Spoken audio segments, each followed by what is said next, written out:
I think we're live. All right, good morning, everybody. We have another beautiful day. We've been lucky with these gorgeous mornings for our live videos. So Jessica is here with me again, and we tried our hardest to try to get you a morel to film this morning, but we so far have been skunked. I know I saw one person yesterday post from Mitchell County that they found morels, but I have seen a lot of people out in the woods hiking and looking for mushrooms, and probably the most common mushroom that people are finding with our drier weather here, at least in Mitchell County, has been our subject for the day. So I don't like to call it a consolation prize because I think they're just as good as morels, but so far we have been unlucky to find the morels. So if this has been the case for you, there is still plenty of delicious mushrooms to find in the spring, and this is one of them. So this is our friend here. I'm going to switch the camera. This is our friend, the pheasant back mushroom, also known as dryad saddle. And scientifically, it's changed names recently within the last few years. So formerly it was called Polyporus squamosus. And so if you do have a mushroom guide of any kind, this will probably be the scientific name that you will see in the book. But recently it has been renamed to be called Serioporus squamosus. So same mushroom. Again, common names would be pheasant back and dryad saddle. I've heard a few others as well, but those are the most common. And so since it is a mushroom that people are finding, that is still popping up despite our dry weather, I thought we would talk a little bit about it today. I know I've gotten a lot of requests asking about, is this what I think it is? How do I know that? And is it edible? So in any of my classes, which I do teach wild edible classes, I always stress trying to figure out how to know what your mushroom or your plant is. And then the last question then is it edible? So we're going to go through some of the identifying features of the pheasant back mushroom. And this is one of the fungi that are considered kind of your safe 5, I would say. They're easy to identify. There are no poisonous lookalikes in our area, and I have young children that can positively identify it because of about 5 very basic characteristics. And if you want to get a few guides that are good for mushrooms in particular, I do have a few with me today. My absolute favorite, especially for beginners, is this Mushrooms of the Upper Midwest by Teresa Maroney. The reason I like this guide, especially for beginners, and whether you're interested in, whether they're edible or not, this is a good guide to have if you have children in your yard or grandchildren coming over, or you're just curious, because it'll help you identify whatever fungus you have, so you would know how to be safe around them or just kind of fulfill your curiosity. It does mention edibility on some of them, and in the beginning of the book it has kind of the top edibles. But the reason I like this guide for beginners is because it is separated out in the book by the shape of the mushroom, whatever you're looking at. So whether it's a cap and a stalk, or maybe it's a shelf with pores underneath, which is what we're looking for today, it'll kind of help lead you through the identification that way. Another nice feature of this book is it very simply tells you when it's growing, where it likes to grow, like what time of year, and then in the font itself, all of the key features, so kind of like a checklist, are written in this sort of olivey green font. And so you can find a picture that looks similar to your fungus based on, the growth habit picture up in the corner. And then you can go through reading about it and check it's got all of these things. This is probably my mushroom. Still always err on the side of caution. So if you aren't 100% sure, please do not eat any fungus or anything from the wild unless you are absolutely sure on what it is. And I'm always happy to answer questions. I love seeing people curious and finding things. So with this book, if it doesn't match, if you have 5 out of the 6 features that match, but that 6th one doesn't, it's not the mushroom that you're looking at. Sometimes with fungus, you can literally have differences that are microscopic, and so this is just a good general guide. Now, it's not going to have everything that you're going to come across in the woods, but it'll give you a good place to start. You might be able to narrow down by family. So when Jessica was looking through the book, what were some of the features you were looking for to find our feature fungus today? Well, it's a shelf. Yep, so it's growing kind of like a little shelf off of the edge of dead wood. So it does have a little bit of a stalk, but it kind of then flattens out into a shelf. So then the 2 other subcategories were if it had gills or if it had spores. So I felt if it had any gills, and it doesn't, so it has spores. See if I can find it again.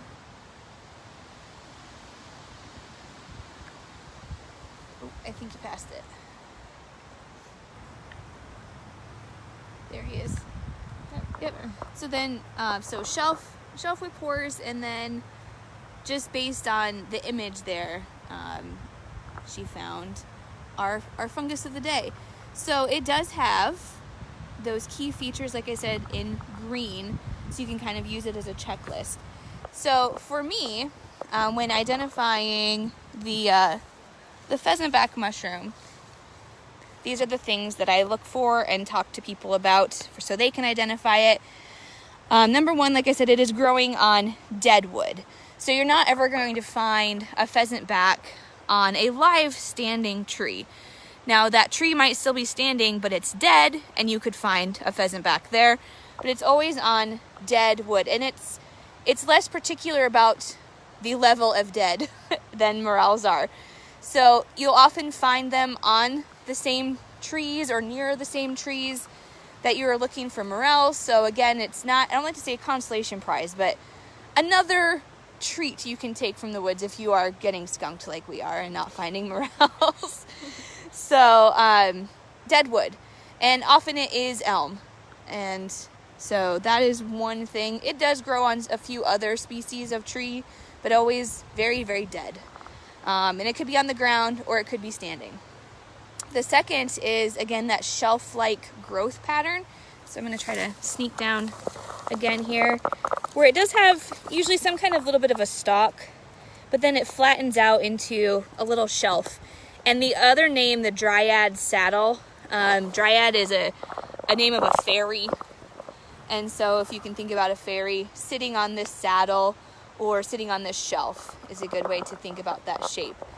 The third thing, and it does show that in our book as far as one of the features, so is the feather-like pattern. So the pheasant back name is where that feather-like pattern comes in. So imagine a hen pheasant. They're brown, and they have these kind of, it's not really scales, but very feathery pattern. And it does come in several ranges of colors. We'll walk down the trail here in just a second and show you a very light one. And it doesn't necessarily mean it's older. We'll have to actually flip it over to kind of see maturity. But that feather-like pattern can be brown, can be tan, can be almost white, but it'll still have those little flecks or feathering on the top. Sometimes from across the woods you can see them, and they almost have an orange hue to them, but it's just kind of this yellowish brown. It's not truly orange. The third characteristic, so growing on dead wood, shelf-like, the feathers, feather pattern. The fourth that is really going to help you out. Do you have that Yep. knife? I'm going to cut off one of these mushrooms here and show you the underside. You can break them off. It's easier to cut them off. So having a small knife with you is always handy when mushroom hunting. Can I cut the whole thing off? Yep, so you can kind of cut it right at the base there. It'll leave a little bit behind. That's okay. Yep, perfect. So the underside is usually kind of a creamy white. And this one, even though it's small, so it still fits in my hand here, you can start to see those pores developing underneath. For the most tender mushrooms, if you're going to be eating them fresh, like fresh as in sauteed, and you're just eating them like as a component to a dish, maybe in pasta or something, these are edible. We'll get to that and their flavor in just a minute.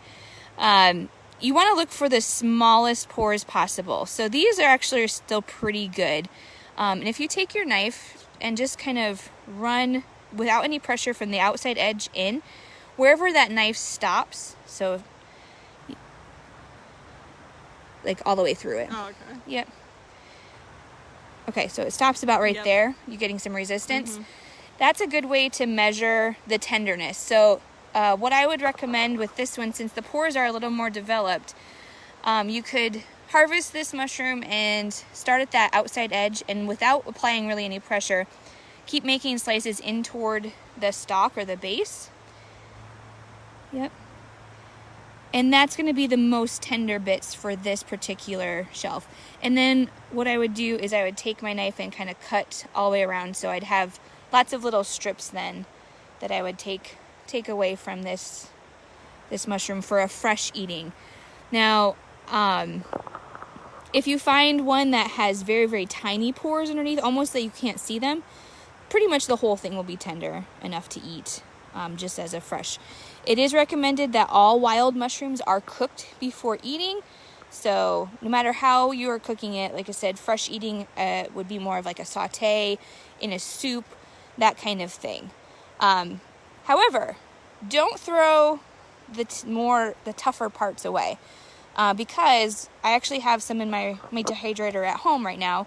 I take those tougher parts. They're never really going to soften up with cooking. Like, you could cook them for hours and they're really not going to soften up. So what I do is I take kind of maybe this size strip in half again, so maybe about somewhere between 1/4 inch and a 1/2 inch strip, and I put them in my dehydrator and use them for making a broth. And so the broth has a very different flavor than eating the mushroom fresh cooked. It has almost a beefy or meaty flavor, whereas the fresh mushroom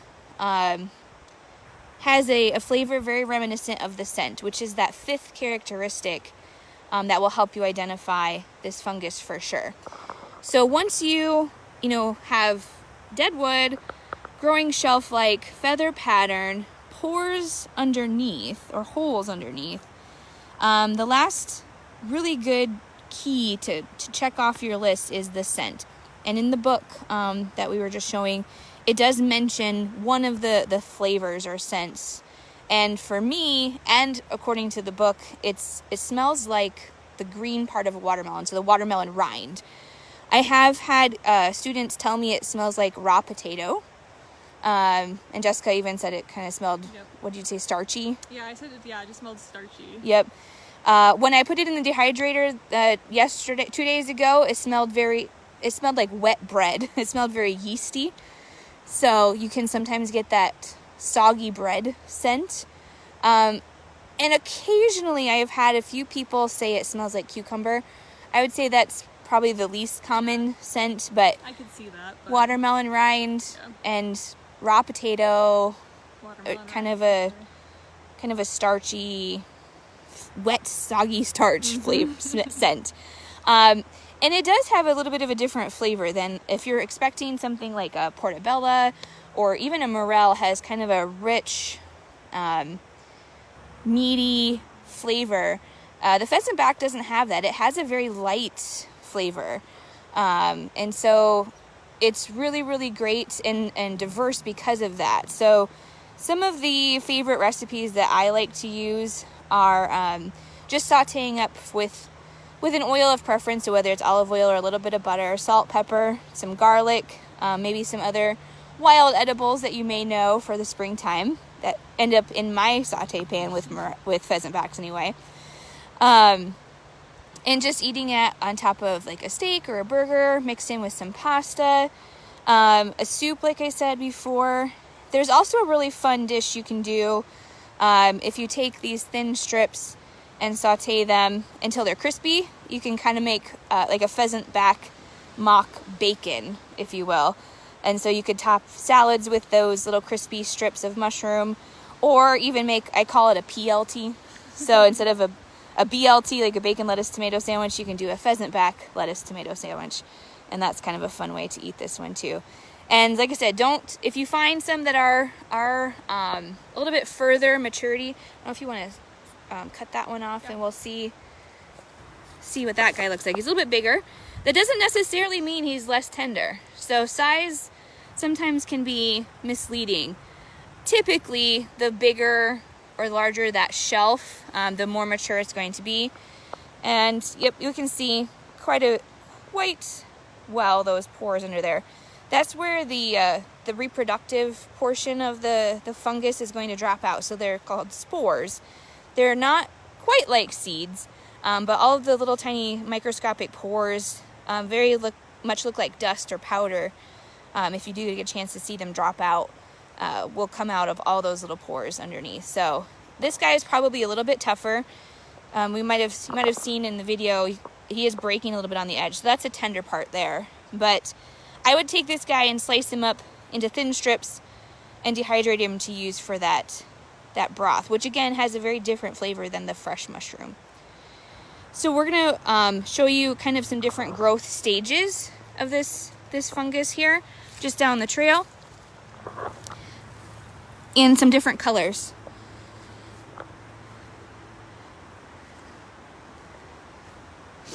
So right over here, we have one. It's kind of hiding in some raspberries and other things, but it does have a different color to it. So this one's much lighter, and if I were to guess, much older than the other one. So I don't know if you want to flip him over and see.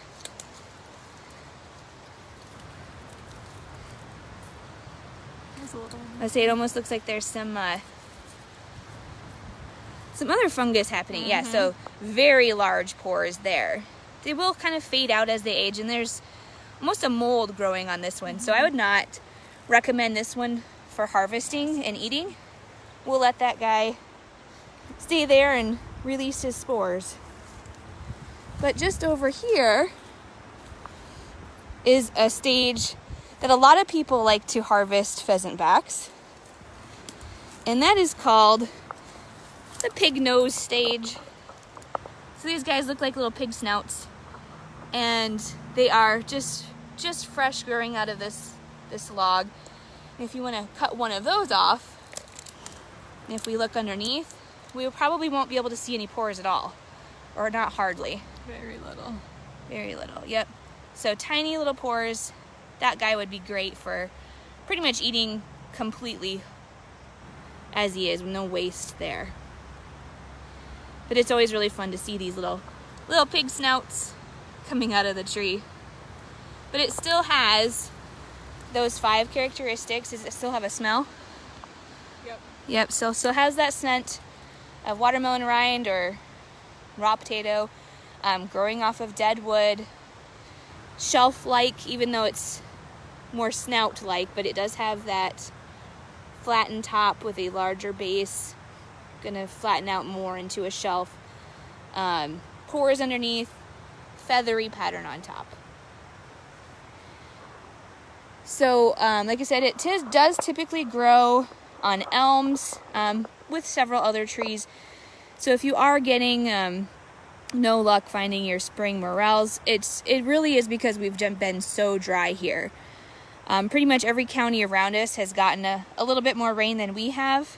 So I know at least one person found some morels in Mitchell County yesterday, but we've tried looking in some of our wetter spots where there still are elm trees, and so far no luck. So one of these times we'll get Jessica her first morel, but just not today. So Very common in the woods right now. Many people are finding them, and so hopefully this gives you a few tips to positively identify our pheasant back mushrooms. Again, in Mitchell County parks, they are open. The wildlife areas are open for hiking, and mushroom hunting is one of those activities where that is perfectly okay to do. So some people worry about over harvesting mushrooms, and what the mushroom is like an apple on a tree. So it's the fruiting body.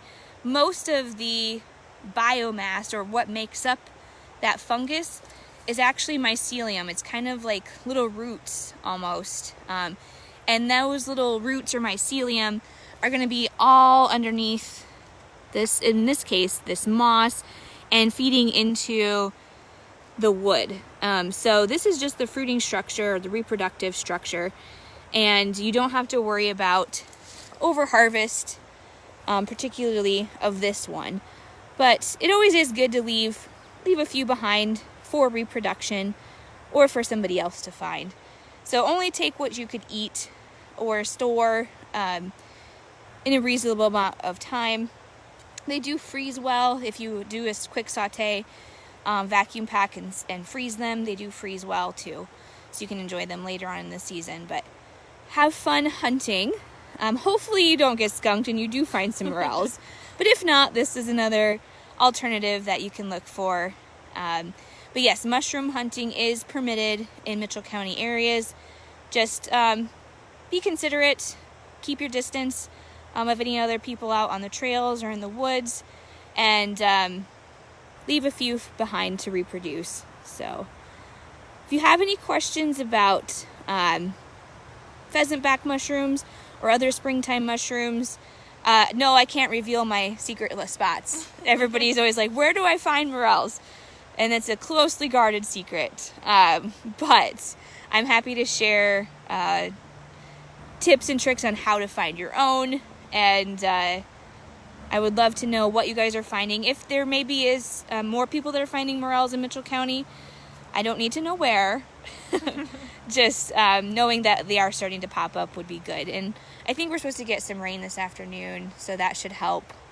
If we get these rains and then some warm weather, that should help pop a few of those morels up for us. But until then, we can enjoy the pheasant backs. So feel free to contact me. My contact information is on our Facebook page here, or you can write in a message on our Facebook page or comment on this video, and we'll get you some more information. So I would encourage you, if you think you found a pheasant back but you aren't 100% sure, don't eat. If there's ever a question at all, do not eat anything you find in the woods.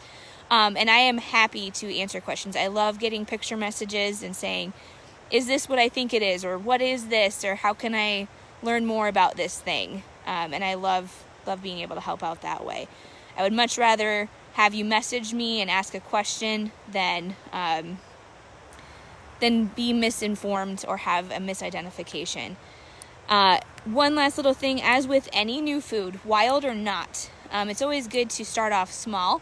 So take a few, tender, small bites home and try them. And then if you are fine, you have no tummy reactions or anything like that, then you could probably have a few more bites your next meal. So always take it a little slow. And again, always be 100% sure in your identification. If you ever have any questions, please message me and ask me. But with this one, if you follow those 5 key identification tips, there's not really anything else that looks like this in the woods. So, and nothing that would harm you. So that's kind of what we had for today. A little bit shorter, but I have had a lot of people asking me about this fungus. So hopefully you guys can head out while it's still nice and find some pheasant backs of your own. Hope everybody has a great day, and we'll see you next week.